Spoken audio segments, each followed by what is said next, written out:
Bonjour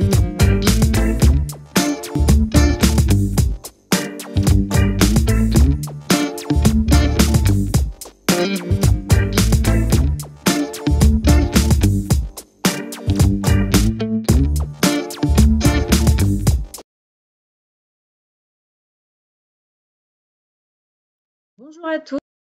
Je vais laisser Céline Thénière entamer ce webinaire, donc qui est basé sur la crise sanitaire a-t-elle fait bouger les lignes de la prévention.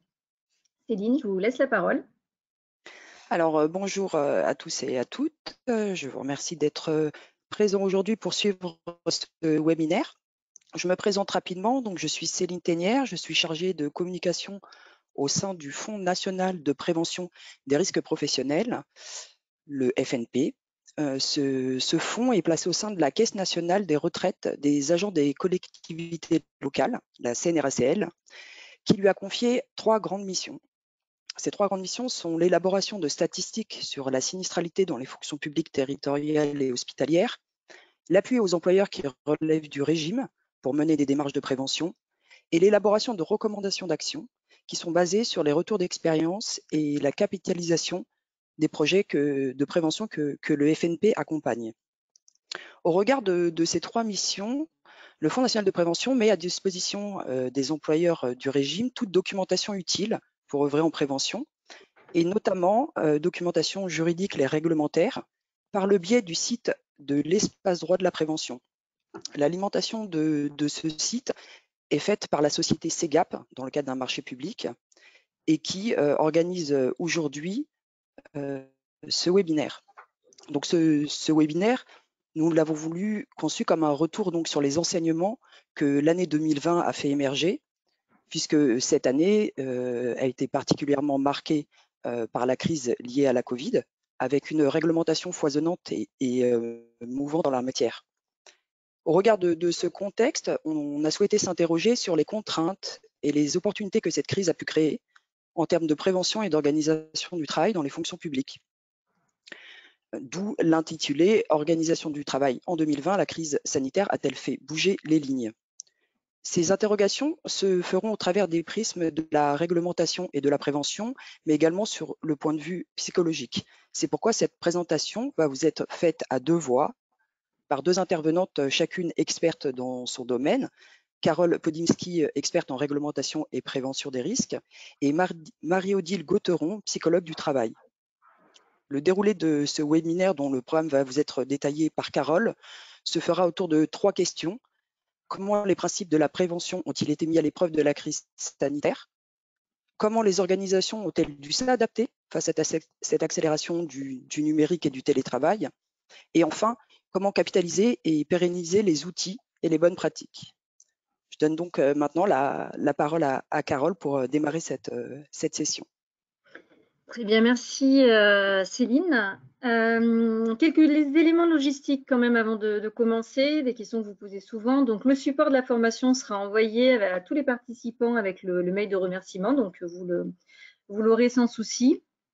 Des participants ont posé des questions justement sur la possibilité de poser des questions. Alors, vos micros sont coupés puisque alors là, j'ai plus accès au nombre de participants. Je vais regarder tout de suite, mais vous êtes là près de 500. Donc, il est évident dans ces conditions-là, et on est très content que vous soyez aussi nombreux, mais qu'on ne peut pas se permettre de vous laisser la parole. On a pris toutefois en compte les questions qui nous ont été posées en amont de ce webinaire, et vous pourrez en poser à l'issue du webinaire à l'adresse qui s'affiche déjà sur la slide en bas à droite et qui vous sera également redonnée dans le mail que vous recevrez à la suite de cette session.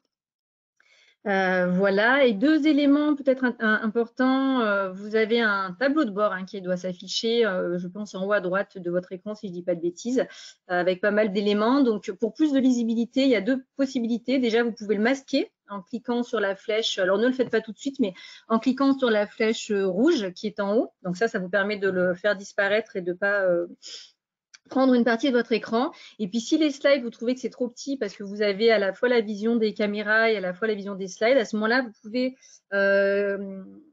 aller dans la partie qui s'appelle webcam. Vous cliquez sur le petit triangle à côté pour que le menu s'ouvre.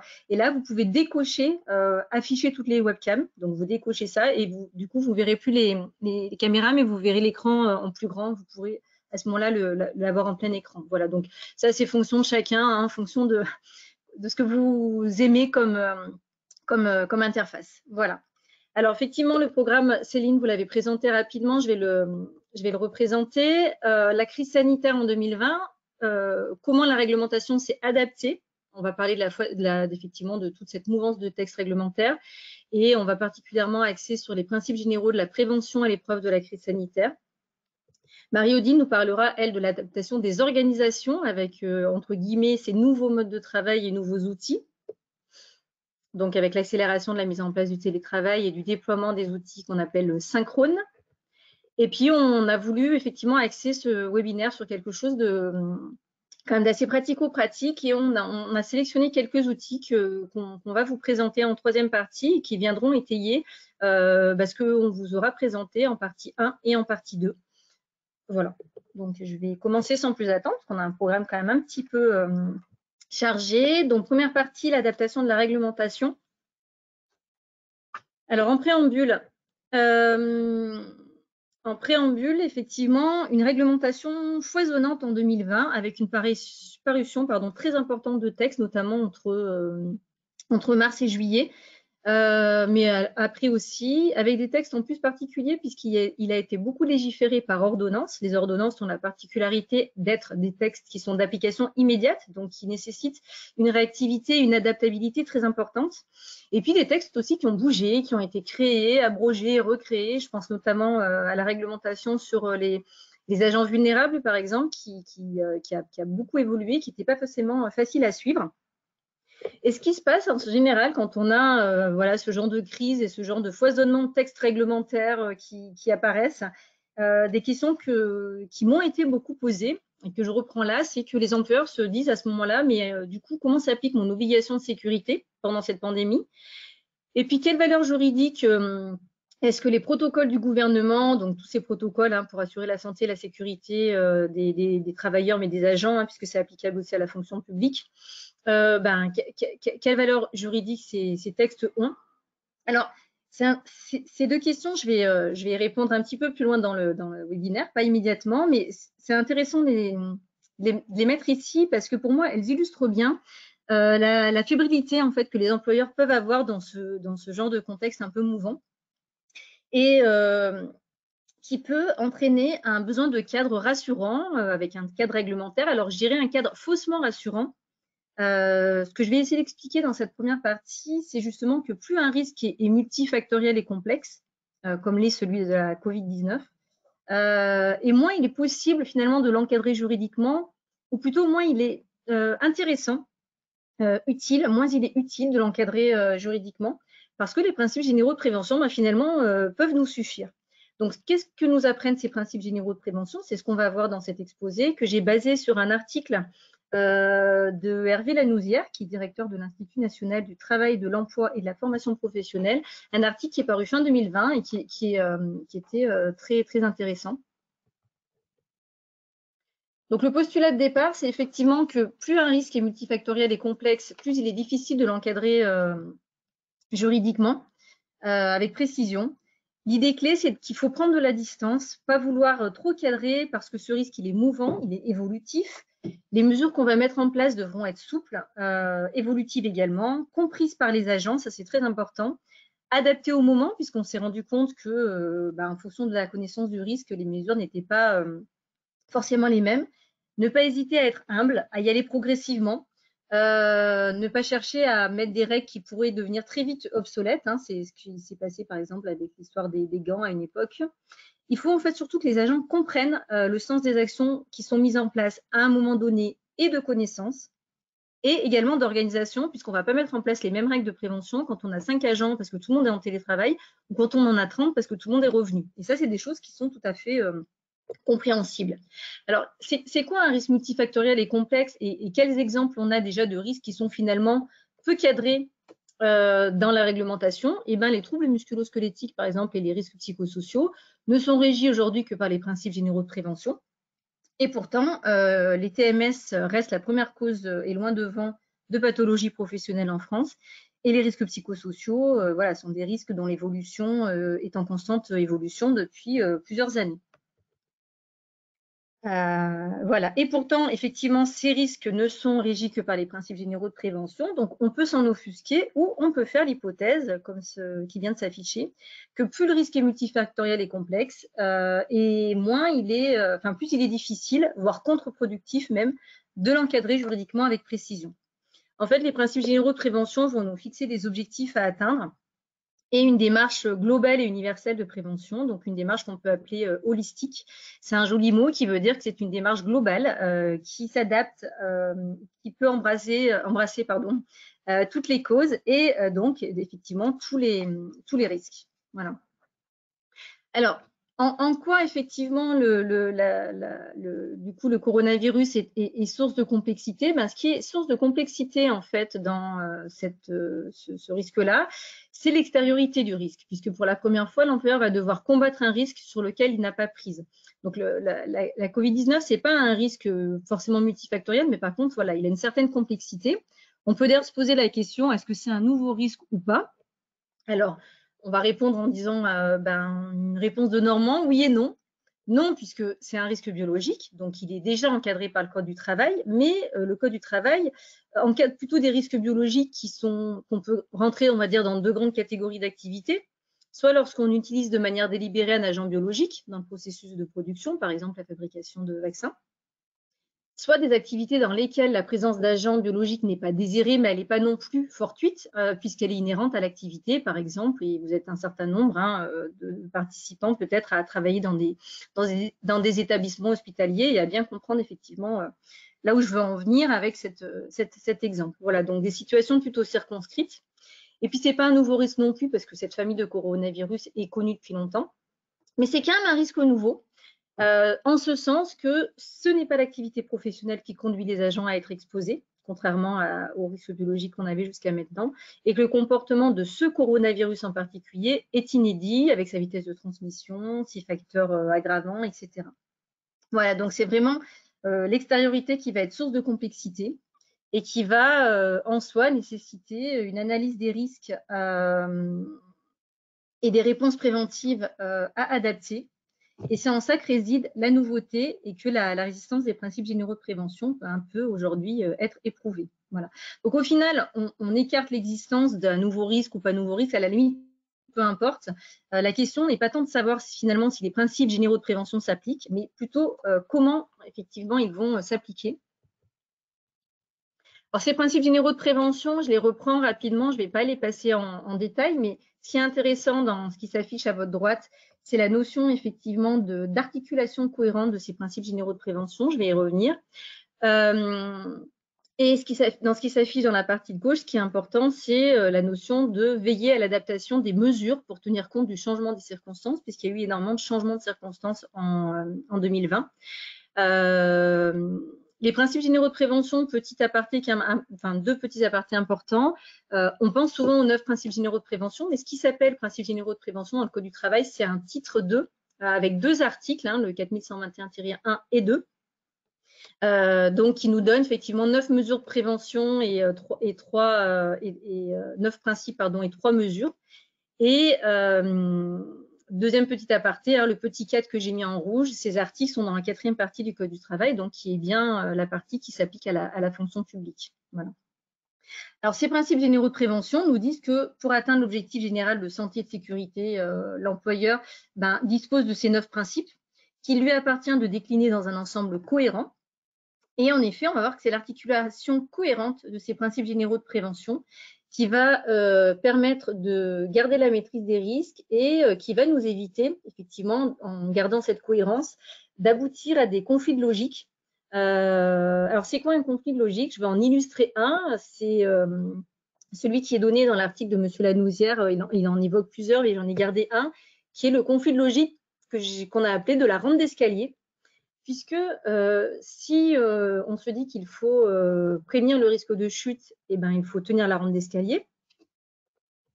Si on se dit qu'il faut prévenir le risque de transmission du coronavirus, eh ben, il ne faut pas tenir la rampe d'escalier. Et c'est à ça qu'on aboutit à un conflit de logique. Alors, face à ce type de conflit, on peut avoir une approche par risque et se dire, bah, finalement, est-ce que le risque de la Covid-19 est supérieur au risque de chute ou pas? Et cette approche par risque, ou cette mise en concurrence des risques, peut finalement vite devenir paralysante parce qu'à ce moment-là, on ne sait plus s'il faut prendre l'escalier, ne pas prendre l'escalier, il faut prendre l'ascenseur. Je vais juste... voilà. Pas prendre l'ascenseur. Bref, on arrive à quelque chose d'un petit peu qui peut paraître paradoxal, mais qui finalement n'est qu'un paradoxe apparent, qui en fait reflète la complexité du travail, les limites d'une approche par risque. On ne peut pas raisonner par risque, sinon on va effectivement s'éloigner de la réalité des situations de travail et se retrouver dans des situations un peu factices. On peut en fait tout à fait suggérer en fait aux agents de continuer à tenir la rampe d'escalier pour ne pas chuter dans les escaliers, puis de se nettoyer les mains lorsqu'ils sont arrivés à destination. Voilà, c'est une mesure en fait finalement de bon sens, et que le meilleur moyen finalement de faire émerger ces solutions de bon sens, c'est de demander l'avis des principaux intéressés, les agents, ne serait-ce que pour finalement partager avec eux la contrainte et tester les solutions avant de les généraliser. Voilà, des choses que l'urgence qui caractérise une crise rend difficile à maintenir, mais qui permet d'éviter l'écueil des réflexes d'imposer des mesures qui ont parfois vite fait de se relever finalement inappropriées. Il est donc plus que jamais nécessaire de s'en remettre à la démarche induite par les principes généraux de prévention, qui est une démarche de questionnement, qui consiste à se demander finalement si la mesure qu'on a réfléchie et qu'on a mise en route, est-ce que cette mesure produit un effet positif ou plutôt un effet négatif, et dégager un compromis concerté. Voilà, donc les principes généraux de prévention, une démarche de questionnement itérative, puisqu'on sait qu'à chaque fois, donc on l'a vu tout à l'heure également, quand on adopte une nouvelle mesure de prévention, par exemple la mise en place d'écrans transparents au guichet, on va introduire un changement dans le travail. Donc, on est vraiment en lien avec le principe, l'alinéa que j'ai évoqué tout à l'heure. Et donc, il faut en peser les effets potentiels sur la santé et la sécurité, puisque un écran de protection peut entraîner un risque. On va vouloir contourner l'écran, se pencher, être mal positionné. Ça peut également entraîner un risque, par exemple, d'augmentation de la réverbération sonore, etc. Et donc, il va être intéressant, important, d'à nouveau évaluer les risques. Ça veut dire qu'on ne va pas forcément se dire, on va renoncer à l'écran, mais par contre, on va évaluer les risques, ou plutôt les réévaluer, et voir comment on peut articuler les différents principes généraux de prévention. Alors, ces différents principes, le 3 ne s'applique pas très bien, puisqu'on ne va pas pouvoir combattre les risques à la source, dans le sens où le risque est exogène.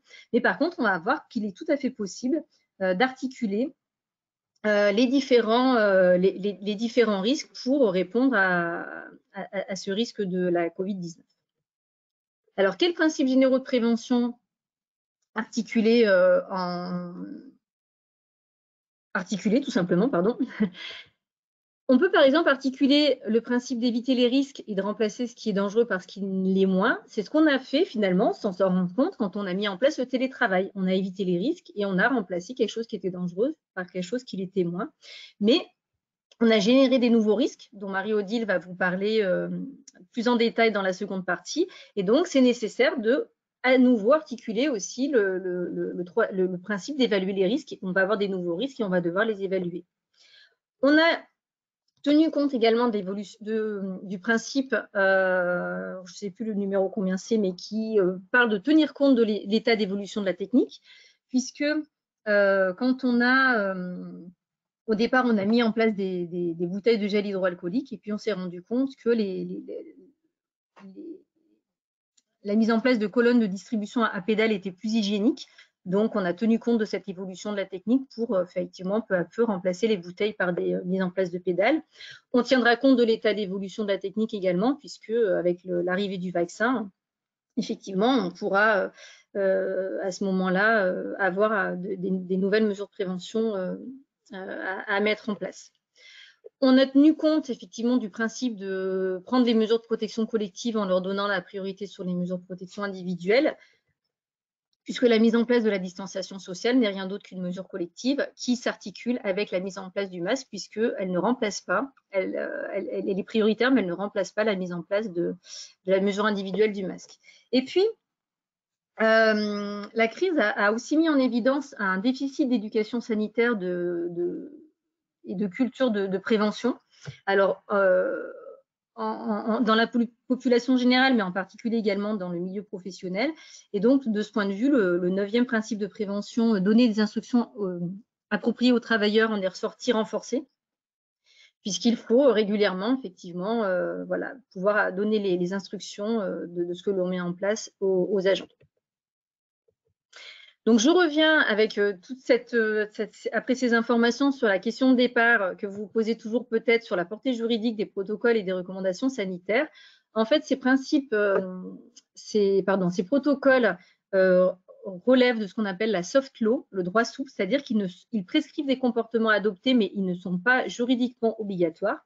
Mais ce qui est intéressant, et ce qui va vraiment boucler avec tout ce que je vous ai dit jusqu'à maintenant, c'est que le Conseil d'État, dans une ordonnance de novembre 2020, affirme que le protocole finalement constitue un ensemble de recommandations pour la déclinaison matérielle de l'obligation de sécurité de l'employeur et ajoute que le respect des principes généraux de prévention, je vais lire ce qui est écrit pour ne pas vous embrouiller. Le protocole précise que les recommandations doivent être prises en considération par l'employeur pour la mise en œuvre des principes généraux de prévention. En gros, ces protocoles, finalement, ne font que décliner les principes généraux de prévention et donc, indirectement, finalement, en tant que tels, ils sont applicables puisque les principes généraux de prévention le sont. Et voilà, et donc on a rebouclé effectivement avec l'intérêt de remettre les principes généraux de prévention au cœur de notre démarche de prévention pour l'année à venir. Pour conclure sur cette première partie, je vais remettre la conclusion assez poétique de l'article de M. Lanousière. En conclusion, dans cet océan d'intranquillité, l'arrimage aux principes généraux de prévention permet d'avoir une doctrine et de s'y tenir. Ils sont toujours en arrière-plan et le sont en toutes circonstances, sans qu'il soit même besoin de les mentionner, moyennant quoi ils constituent un filet de sécurité vers notre planche de salut.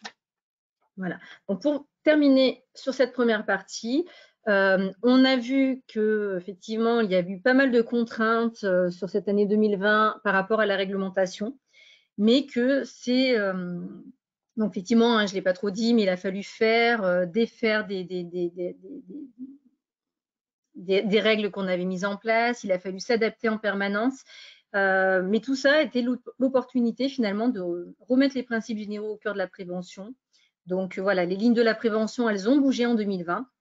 Ça nous permet de remettre ces principes au cœur de toute démarche de prévention et de revenir à un management avec plus de bon sens et de réflexion et de prise de recul.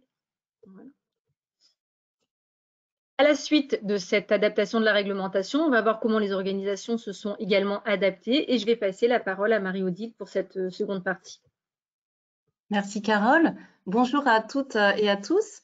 Donc, les organisations publiques face à la crise. Alors, on va parler transformation des organisations du travail. On est aujourd'hui en janvier 2021 et il nous a semblé intéressant, avec le recul de cette année, de voir ce qui a évolué, les bonnes pratiques mises en place ou ce qui ne sera pas forcément très intéressant de poursuivre.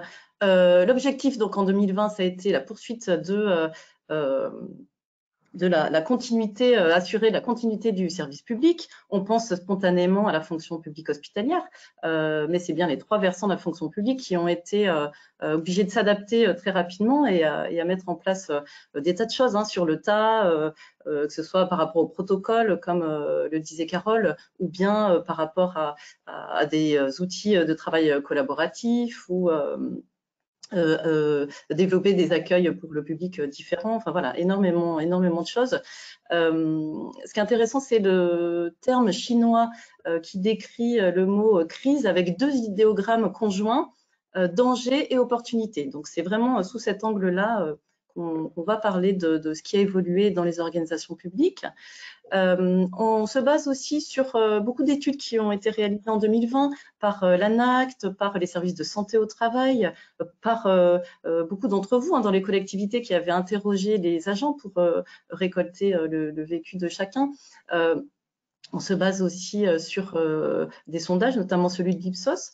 Voilà, donc ça c'était pour donner un petit peu le contexte. Alors, ce qui ressort en 2020, c'est un très haut degré d'incertitude, avec énormément de questionnements au quotidien, tant sur l'organisation du travail que sur le sens au travail, donc qui a donné lieu à beaucoup de dialogues, beaucoup de réactivité, également beaucoup d'agilité et de créativité. Alors, ce qui est intéressant, certains parlent de débrouillardise, c'est ce que les Grecs anciens appelaient la métisse. La métisse, c'est l'intelligence rusée, l'intelligence pratique. C'est face à un élément extérieur qui change, comment très concrètement on va s'adapter. Donc ça a été très fort en 2020 et c'est encore le cas. Un point important aussi, c'est le bond en avant de la digitalisation qui était déjà en marche depuis quelques années. Très concrètement, la dématérialisation a fortement aidé à l'essor du télétravail. Un fort besoin de proximité, les gens ont besoin de retrouver le collectif, de se retrouver. Un sociologue, Thomas Roulet, a écrit un article qui s'intitule on ne pensait pas que les discussions autour de la machine à café nous manqueraient tant. Alors c'est vrai que nous, les psychologues du travail, on le savait, si on peut dire. On sait tout ce qui se passe au niveau informel, tout ce qui se passe en dehors des réunions, qui est aussi important, qui est très important au niveau du travail. Donc c'est vrai que ce besoin de proximité-là, il est très important et encore aujourd'hui. Alors, la confiance, l'autonomie et la responsabilisation, c'est les maîtres mots du télétravail. C'est ce qui va favoriser en termes d'environnement, c'est un environnement propice au développement du télétravail. Une gouvernance bousculée avec des directions en première ligne face à cette crise. Également une forte charge émotionnelle. Les psychologues ont mis en évidence que l'émotion principale du premier confinement, ça a été l'anxiété. Ne pas savoir ce qui allait se passer pour la suite. Et l'émotion principale du second confinement, c'était la tristesse et l'abattement, le découragement. Et on est quand même en janvier encore un petit peu dedans. C'est pas facile tous les jours. Voilà. Donc il est normal aussi de se sentir, voilà, d'avoir ces émotions pas toujours facile à gérer. Enfin, donc le télétravail improvisé, je vais développer juste après, mais le télétravail, clairement, c'est la transformation principale de cette année 2020.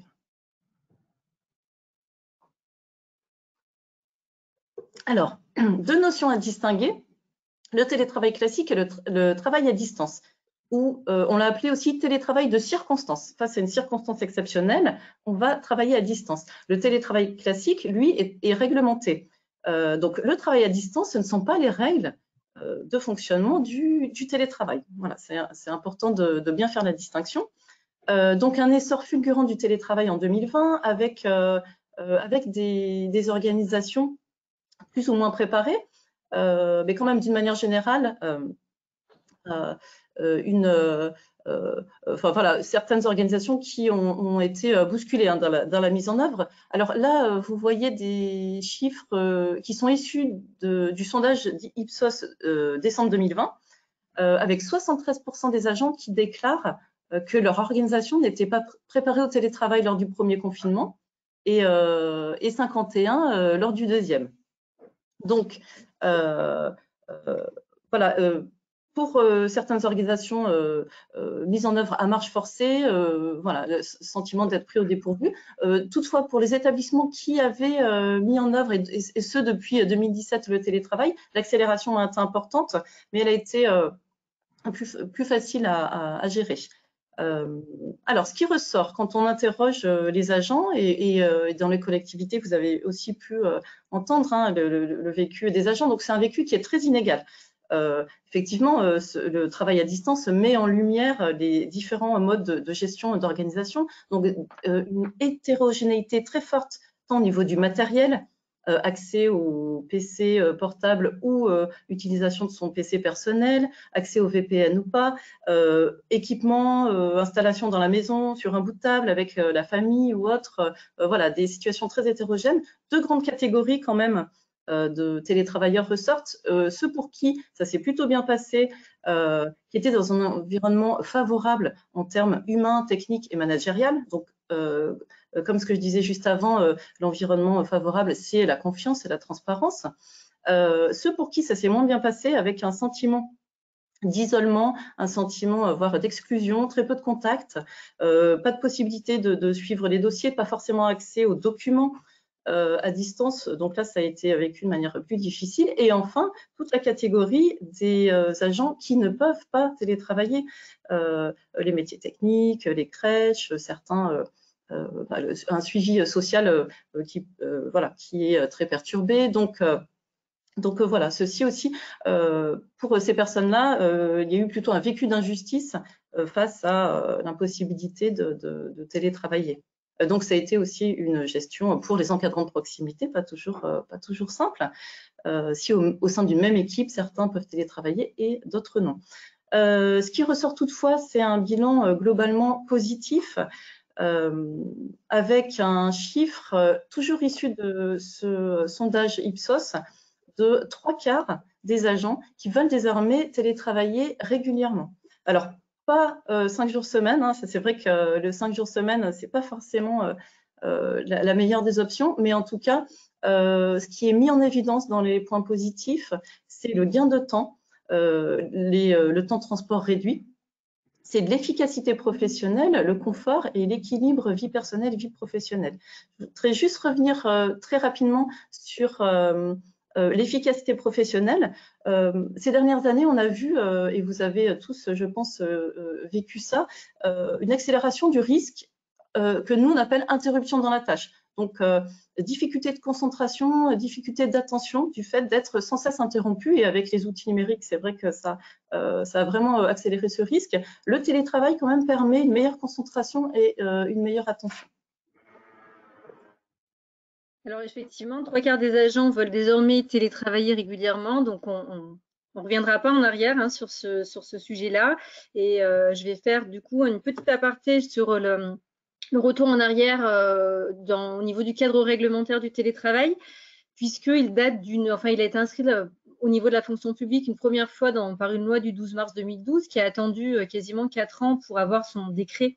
Donc le décret phare hein, de la mise en place du télétravail dans la fonction publique et la magistrature, qui nous a donné les modalités possibles pour la fonction publique. Et puis, on a eu en 2020, au début de la crise sanitaire, un décret qui est venu modifier ce décret de 2016 pour pouvoir notamment assouplir les conditions de mise en place du télétravail, avec par exemple du télétravail possible pour raison de santé, évidemment, des autorisations de télétravail en raison d'une situation exceptionnelle qui peuvent perturber l'accès aux services ou au travail sur site, donc des choses hein, évidemment qu'on a eu à affronter l'année dernière, des possibilités de travailler dans un tiers-lieu aussi, qui sont considérés comme du télétravail, et puis la possibilité aussi, par exemple, de travailler sur des jours flottants, alors qu'avant, c'était plutôt cadré, il fallait télétravailler le mardi, le mercredi, et voilà, et on se rend compte que c'est pas finalement toujours facile. Donc voilà, le cadre réglementaire s'est aussi adapté pour permettre effectivement cet essor du télétravail sur l'année 2020. Merci Carole. Alors, au-delà du cadre réglementaire, on va aborder maintenant les risques liés au travail à distance lors de situations exceptionnelles. Ces risques ont été mis en évidence aussi par l'utilisation, si je puis dire, intensive du travail à distance, qui les a d'autant plus mis en lumière. Alors, le premier risque, c'est vraiment la perte du collectif, c'est la perte de la dynamique d'équipe, le fait de ne plus se voir, ne plus voir les collègues. Ça, c'est le relationnel limité au sein de l'équipe. Vraiment, le télétravail par rapport à ça a montré ses limites. Il peut découler de cette perte de collectif un sentiment d'isolement. Je pense qu'on a tous vécu plus ou moins à un moment ou à un autre au cours de l'année 2020 ce sentiment-là. L'intensification du travail. Alors, l'intensification du travail, c'est aussi en lien avec une représentation sociale qui voudrait qu'on soit plus efficace en télétravail. On l'est, effectivement, mais du coup, qui, pour certaines personnes, va entraîner une charge de travail beaucoup plus importante que d'habitude. Possibilité aussi en télétravail de ressentir un contrôle accru de l'activité. Perturbation de la conciliation des vies, donc entre vie personnelle et vie professionnelle. Hein. Le fait d'inviter la sphère professionnelle au sein de l'espace personnel peut dérégler cet équilibre. L'hyperconnexion, donc ça depuis quelques années, c'est vraiment devenu un vrai sujet. C'est pas toujours facile de ne pas regarder les réponses à ces mails quand on est à la maison et qu'on a les outils à disposition. Perte de motivation, un risque très important qui est un peu sournois aussi parce qu'il peut se dégrader de manière très progressive. Donc ça, c'est en lien avec aussi les évolutions du travail, mais l'impression aussi de ne pas faire un travail de qualité. Ça, c'est quelque chose qui est difficile à vivre au quotidien. C'est tous les changements rapides également. Donc, il est quand même normal de se sentir à un moment découragé, démotivé, mais voilà, c'est un risque important à prendre en compte sur la longueur. Et en complément de tous ces risques, l'inadaptation aussi possible du matériel. Alors, j'ai volontairement choisi 3 risques importants. À mon sens, aujourd'hui, ils sont tous importants.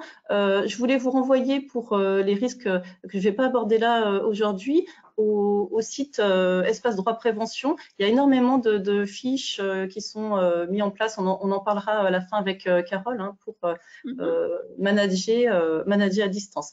En l'occurrence, voilà, j'ai souhaité faire le focus aujourd'hui sur ces 3 risques, perte du collectif, sentiment d'isolement et perte de motivation. Je vous disais que c'était un peu sournois, effectivement. Quand on travaille à distance, au bout d'un moment, on peut dire finalement, les résultats sont là, j'y arrive. Finalement, je n'ai pas forcément besoin des autres. C'est à moyen et à long terme que ce risque vraiment se révèle de manière plus importante. Donc, 2 pistes d'action. La piste 1, préserver et faire vivre le collectif de travail. Et la deuxième piste, redoubler d'attention psychologique et sociale. Alors, la distance imposée a révélé vraiment la dimension essentielle, la dimension communautaire du travail. Des personnes ensemble, ce n'est pas un groupe. Un groupe, ce n'est pas une équipe. Hein, voilà. Une équipe, c'est un groupe dont les individus qui la composent suivent un même but de manière collective, chacun avec une tâche prédéfinie et tous qui interagissent ensemble vers ce but. Ça veut dire que l'équipe ne peut pas exister si tout le monde ne se parle pas de manière régulière pour maintenir le lien, pour avancer sur les dossiers et pour consolider le sentiment d'appartenance. Donc, plusieurs questions à se poser et quelques propositions. Ce qui est vraiment important par rapport aux différentes propositions, c'est que maintenir l'esprit d'équipe, c'est aussi bien sûr en fonction de l'équipe, de la culture, du territoire, énormément de données qui sont propres à chacun. Quelques grandes questions à se poser. Quelle transformation vécue, quelle nouvelle configuration, quelle transformation vécue? Là, l'idée, c'est de prendre en compte tout ce qui a été vécu en 2020, donc par les agents, notamment les transformations positives, hein, des nouvelles formes de travail bien vécues, de l'autonomie qui a été développée, de la polyvalence, ou à l'inverse, des situations qui se sont dégradées, donc notamment avec perte du collectif ou baisse de motivation. Donc voilà, pour construire, on va dire, les organisations de demain, c'est important d'avoir ce retour en arrière sur les transformations vécues. Les nouvelles configurations, c'est ce qu'on appelle, alors le terme n'est peut-être pas très joli, mais les organisations hybrides, mi-présentielles, mi-distancielles, les nouvelles équipes. Ça peut être aussi, voilà, au sein d'une même équipe, des activités qui sont télétravaillables ou non.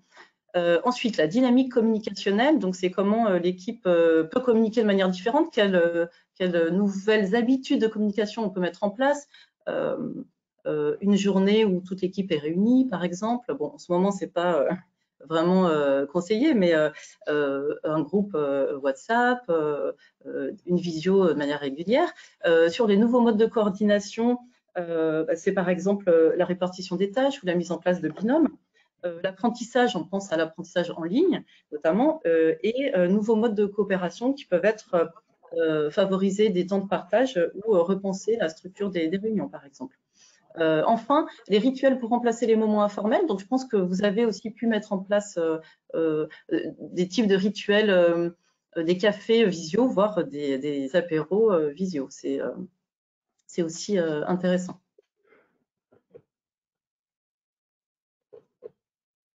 Alors, donc, deuxième point, la reconnaissance. Donc, la reconnaissance, c'est vraiment un facteur clé de motivation. La reconnaissance, c'est un besoin fondamental qui joue un rôle essentiel dans la construction de l'identité professionnelle. C'est important, vu la distance, de continuer à donner des signes de reconnaissance ciblés, d'autant que le travail comporte toujours une partie invisible. On dit que 10% du travail qu'on réalise est seulement visible par l'extérieur. Donc, en télétravail, ce sera encore moins.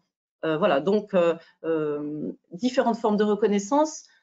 Avec celle qui est le moins touchée par le télétravail, ça va être la reconnaissance du résultat. Et pour les autres, l'important, c'est vraiment de continuer à donner de l'information pour les personnes qui sont loin, consulter les agents sur les décisions, remercier, etc. Pour terminer, sur la piste d'action numéro 2, donc redoubler d'attention psychologique et sociale.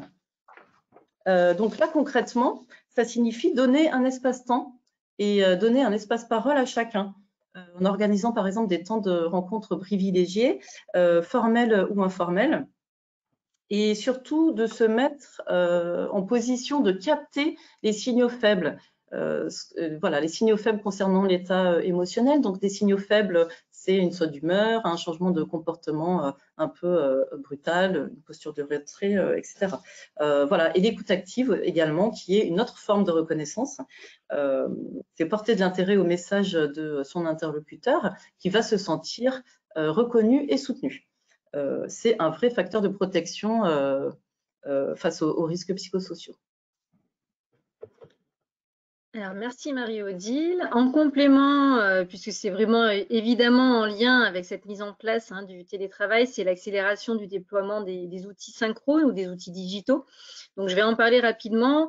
Ce qui me semble important, pareil, avec on va dire le retour d'expérience de quasiment une année, c'est de se dire, attention, il y a beaucoup d'outils qui existent. Ils sont tous intéressants, mais ce qui est important, c'est qu'ils ont des objectifs et des fonctionnalités qui sont différentes et qu'il faut quand même bien parfois se poser ces questions de quels sont nos objectifs et qu'est-ce qu'on attend d'un outil pour pouvoir les utiliser le mieux possible. Alors, je distinguerai, on dirait 3 grands types d'outils, mais c'est pas aussi scindé que ça peut l'être à l'écran. Mais dans l'idée, vous avez des outils plutôt pour faire des réunions, des formations courtes, avec des outils qui peuvent être même gratuits, Skype, WhatsApp, Teams, Zoom, etc.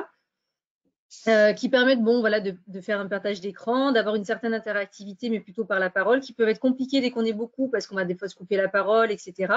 Donc, certains outils permettent de pouvoir lever la main pour poser une question, d'autres non, enfin voilà, bref. D'autres outils, comme celui qu'on utilise aujourd'hui pour des webinaires, donc avec plutôt une fonctionnalité d'information descendante. Malheureusement, voilà, l'avantage, c'est qu'on peut être très nombreux. On peut faire des sondages, des résultats en live pour donner une autre forme d'interactivité que celle de la parole. Mais voilà, on est plutôt sur quelque chose d'une information descendante. Mais par contre, on peut être extrêmement nombreux puisqu'on peut être jusqu'à 1000 personnes sur un webinaire.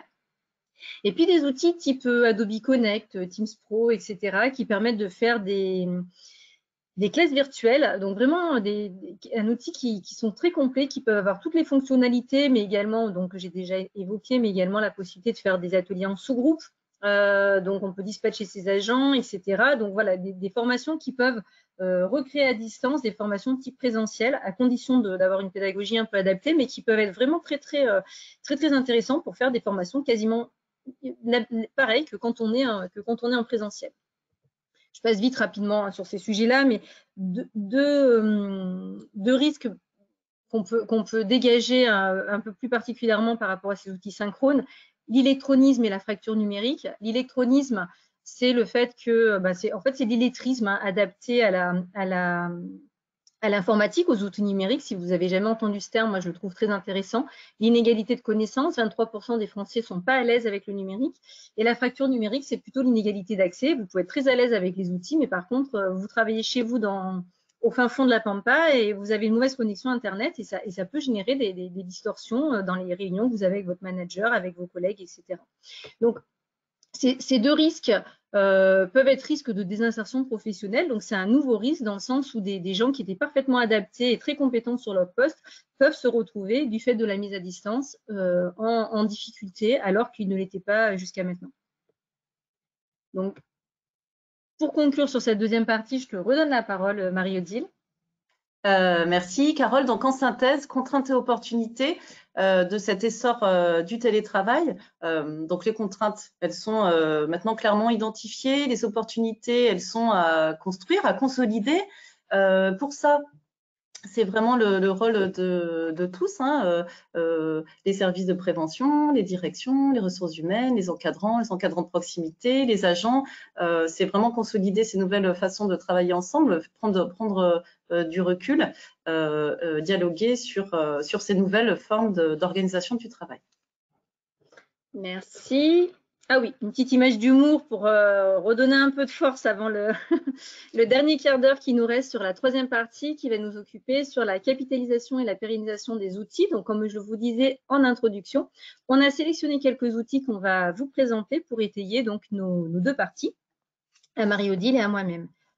Le premier outil, évidemment, c'est l'espace droit prévention. C'est un outil qui est en lien avec la mouvance des textes. Il faut, pour faire face à cette mouvance des textes, optimiser sa veille réglementaire.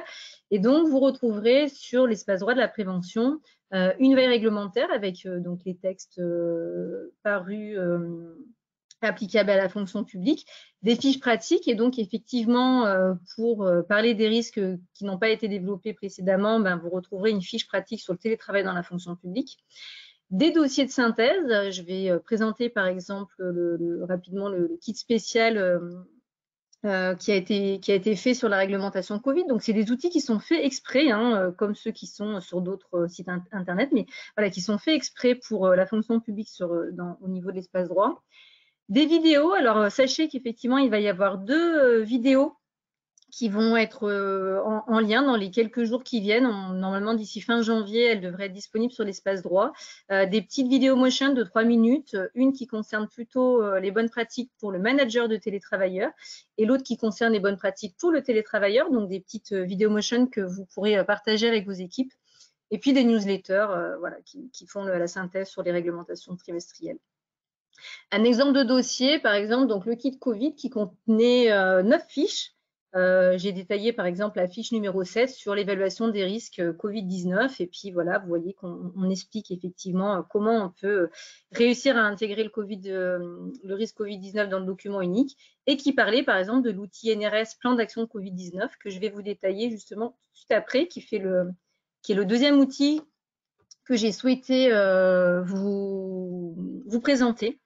Donc voilà, un outil qui permet en fait, en répondant à une quarantaine de questions, de pouvoir facilement mettre à jour son document unique par rapport à la Covid-19 et qui permet d'éditer également un plan d'action adapté. Donc vous voyez ici, on est dans la partie identification-estimation. On télécharge le petit outil Covid-19 et on a un certain nombre de questions, de thématiques, par exemple aménager les locaux avec des sous-thématiques. Donc, je vais en présenter quelques-unes. Et l'idée, c'est de se dire que la prévention 2021, c'est les principes généraux de prévention, on a vu qu'ils sont très, très adaptés pour nous guider. Et puis, un document unique actualisé avec le risque grâce à cet outil-là. Et là, déjà, on est bien paré pour l'année qui arrive.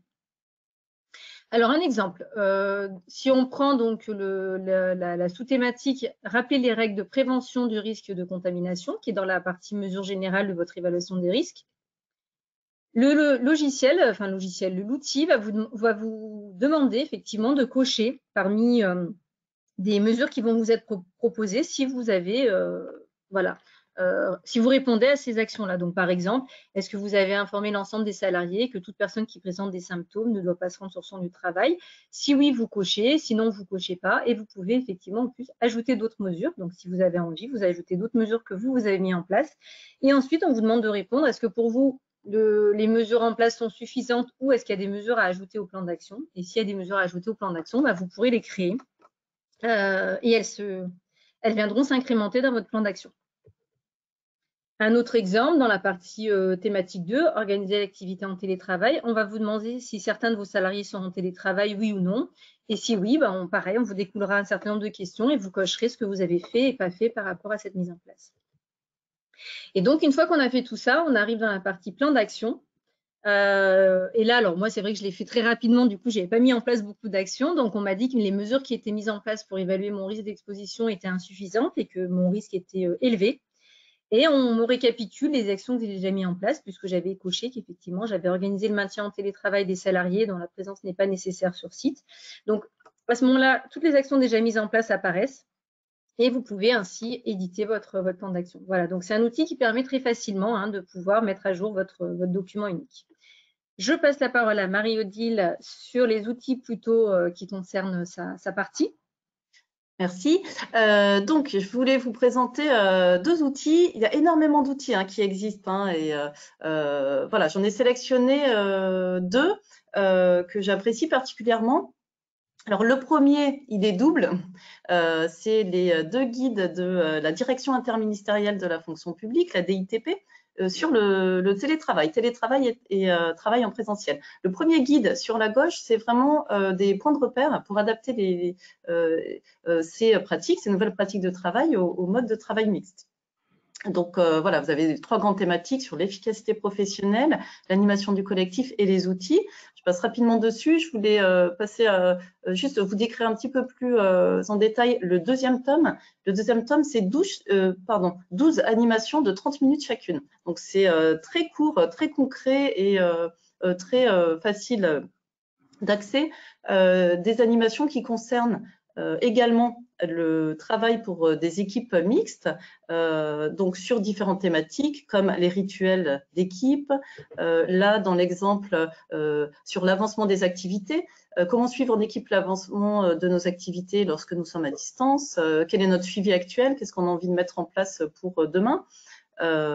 Autre exemple sur identifier des tâches télétravaillables ou non, ce qu'on a évoqué tout à l'heure. Je pense qu'on a une petite présentation aussi de… Oui, je pensais que tu allais passer juste un petit peu plus de temps, parce que tu es passé peut-être un petit peu vite pour présenter cette fiche, parce que moi j'ai du mal à suivre, pardon, je me permets.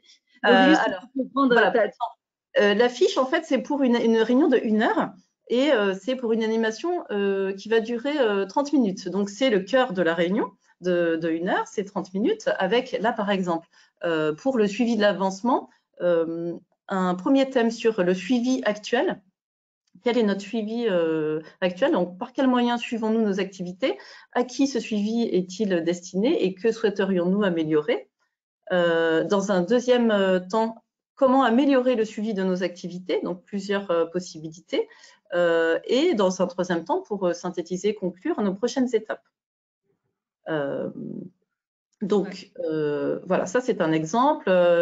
Autre exemple, donc sur identifier les activités télétravaillables ou non.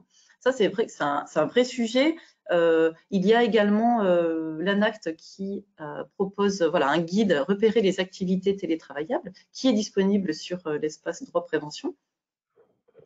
Donc ça, c'était des outils pour faire vivre le collectif. Le deuxième outil, un exemple pour donner un espace-temps à chacun.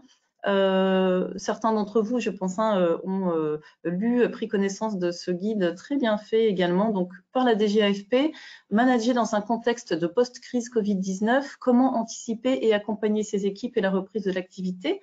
Les 4 grands thèmes, donc préparer la reprise, libérer la parole, reconstruire les échanges, organiser le retour d'expérience, on en a parlé avant, et faire évoluer les processus et les organisations du travail dans la continuité.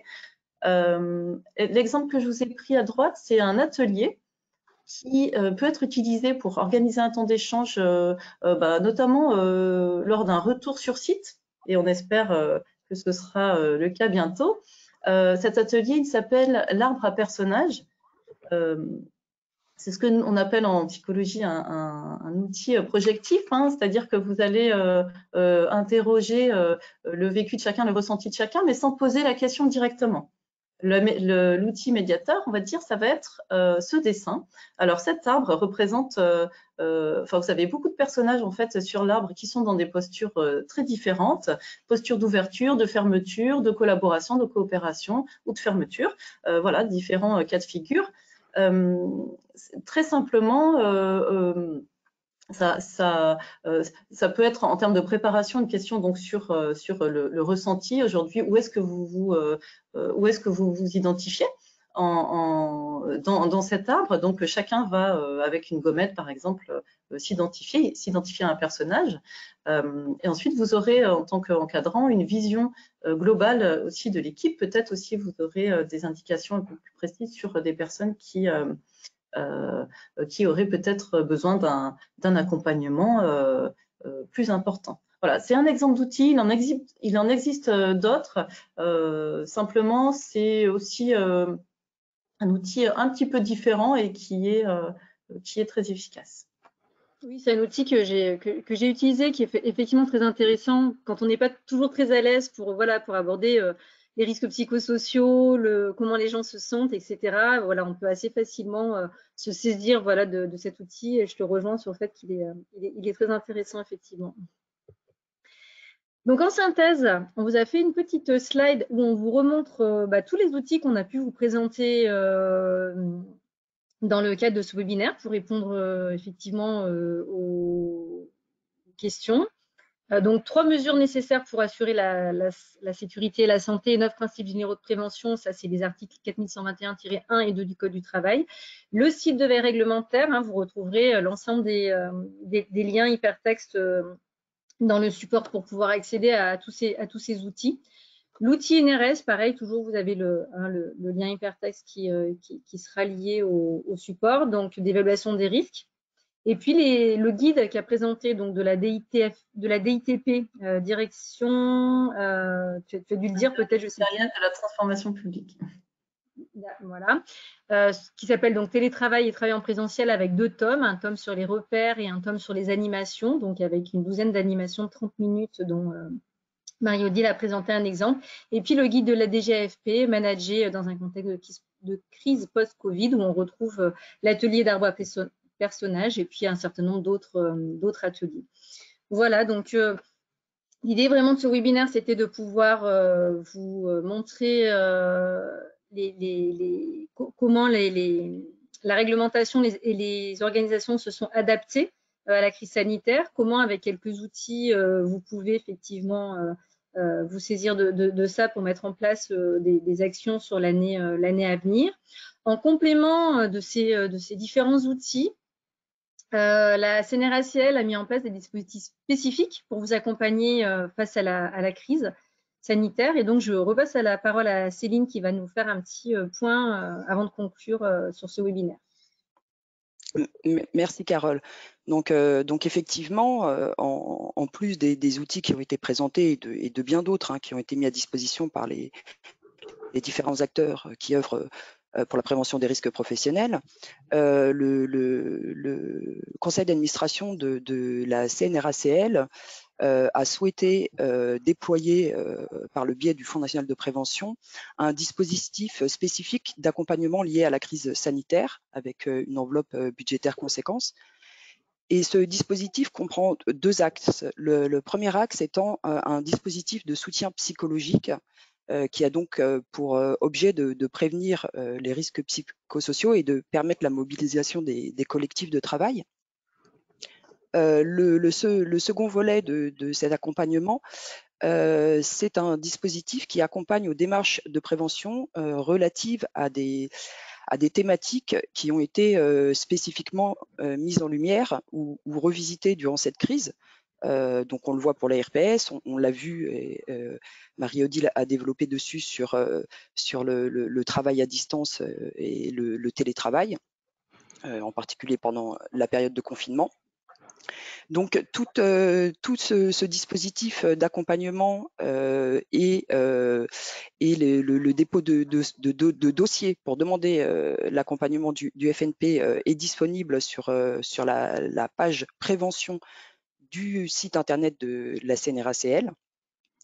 Et en complément de ce dispositif de soutien, sur le site, vous retrouverez également une rubrique qui a été mise en ligne, qui contient des outils également, mais toutes les ressources qui peuvent être utiles en termes de documentation, d'outils, de guides, enfin tout ce qui a pu être publié par les différents acteurs de la prévention comme l'INRS, l'ANACT, mais aussi les ministères, et qui nous a paru utile de mettre à la disposition des employeurs territoriaux et hospitaliers.